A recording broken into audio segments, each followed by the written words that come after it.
Today we are doing the Corolla Altis 2016 all key loss. So now this car don't have the key.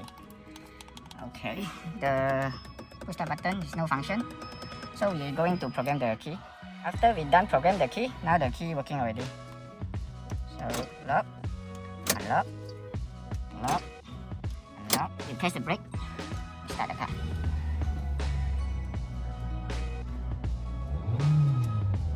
Okay, we're going out the car and try the keyless function. Lock, lock, lock, unlock. And then the trunk function.